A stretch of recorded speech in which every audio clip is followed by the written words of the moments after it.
She-Hulk built up hype around her before the show hit our screens, a hype that stated there'd be a lot of her to unravel, discuss, and enjoy. But did that truly happen? The first season of director Kat Quorro's comical adaptation of our beloved Green Bean focuses more on spewing revelations on other superheroes than on Ms. Jennifer Walters herself. To be honest, we're not disappointed either way, because what's coming up is a delight of its own. To start off, She-Hulk finally ends Wolverine and the X-Men's hiatus from the big screen. Okay, there's a ton of references to other characters in this season, but in episode 2 particularly, when She-Hulk loses her job over being green, she encounters an article talking about some bar brawl. Pretty anticlimactic, huh? Well, it would be if the entire headline didn't read, "Man fights with metal claws in bar brawl." Are you thinking what we're thinking? Yes or yes? Of course, we're here aggressively nodding our heads. It's the return of our grizzled,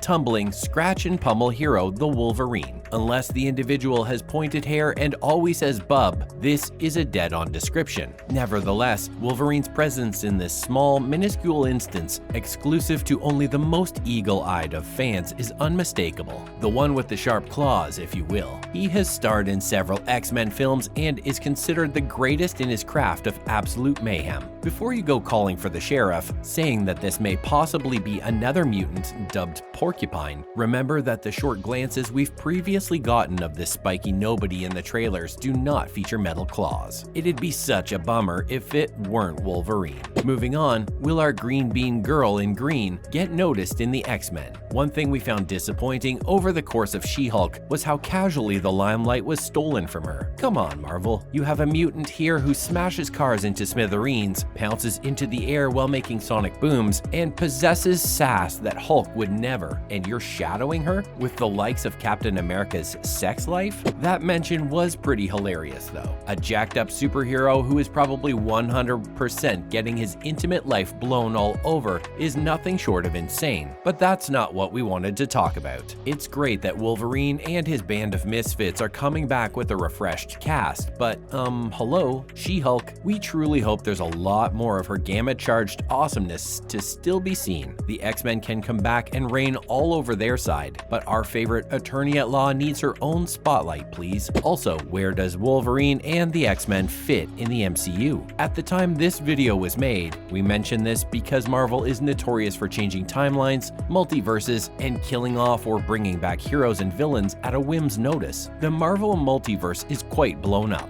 We have Thor, who just said his goodbyes to Jane and is now the stepfather of Gore's brought back to life daughter. We have the Guardians of the Galaxy doing Guardians of the Galaxy stuff. We have Hawkeye on a path to discover himself yet again. We have the older MCU heroes training the newer MCU heroes. We're also on the brink of a new Black Panther being introduced. #Wakanda Forever. So which hero scenario will the X-Men find their mutant abilities being able to shine in? Personally, we think having a completely different zone of events for the X-Men might be a tad bit redundant at this point. Our take? Throw them in with Doctor Strange. The Doctor has already had an encounter with Professor Xavier, albeit that version of the Professor had his comic wheelchair spaceship and also got his neck snapped by the Scarlet Witch. But it'd be better to bundle them up with someone who has already some sort of understanding of multiverses and X-Men than someone who's got their hands full with a baby Gore. Moving on, there's a lot of screws to tighten while also bringing the multiverse together. With all the legal wrangling out of the way, we're finally getting to witness the fruits of Disney's recent merger with Fox on the big screen, with the return of characters like the X-Men and Fantastic Four. Obviously, this new Easter egg doesn't prove all of the X-Men have already been introduced into the MCU, or that Hugh Jackman will be gelling his hair again in She-Hulk, but it does imply that the vast majority of them do. Oh, also, Ms. Marvel's handling of Kamala's mutation is only a reflection that these new mutants must have their talents awakened from the outside. There's a huge possibility that we will be given snippet updates of the X-Men as their development happens parallel to the more mainstream, already introduced characters. We wouldn't be surprised if, eventually, Wolverine pops up and reveals he's got his shiny adamantium claws when Doctor Strange jumped timelines. So what does the Marvel fanbase think? Marvel fans, including us of course, are jittery, excited, and just like the multiverse all over the place in trying to sort through our memory and the incoming barrage of MCU updates and phases. Are villains big and small all pouring through just like the heroes and the anti-heroes? It almost seems like note-taking for a course your final year project depends on. Blink and you're going to miss something crucial. MCU fans discuss the upcoming Endgame on social media after each major movie revelation in the current crop of movies. The franchise has always insisted that there is a bigger scheme. However, some members of the audience are pining for specific guidance. Every film that fills in a little more of the jigsaw just doesn't go fast enough for these viewers, including us. Now, moving on to other news, where there's lots of stuff to discuss with She-Hulk and her tie-in or out of the X-Men, the MCU also has a lot of other things going on, both on screen and off the screen. We picked some of the hotter, fresh out of the oven content to sate your hunger, and perhaps even ours. Ready? Let's shimmy ourselves into some more multiversal extravaganza. Are Tobey and the sequel Spider-Man coming back to theaters? It seems that our web-slinging heroes aren't done with their very first wholesome appearance together. Marvel has recently shared through another Spider-Man No Way Home trailer that they'll be bringing Tobey, Tom, and Andrew back in their latex pajamas to the big screen for one final extended screening of the movie. How awesome is that? Of course, Marvel is looking to drain us of every last penny that we have saved up in our pockets. But to get just a little more screen time of the Green Goblin being corny and Tobey showing a more mature Spidey duking it out, we're going all in. Also, we don't know about you guys, but we haven't financially recovered 100% since the movie came out towards the end of the last year. But who cares? Once more into the webby fray. Next, Miss Marvel and Captain Marvel getting their duo to shine soon. Kamala Khan has garnered mixed reviews. While some criticize her and the production for obvious reasons, we focus just on the Marvel aspect of her. And for someone who didn't have any acting experience and yet still donned a comic character mantle and did so in style and zest, we're truly impressed. Plus, the depiction of Kamala's origin country Pakistan, its culture, people, and the subcontinent partition was all such an education to watch. Plus, we're already big fans of Pakistani romance.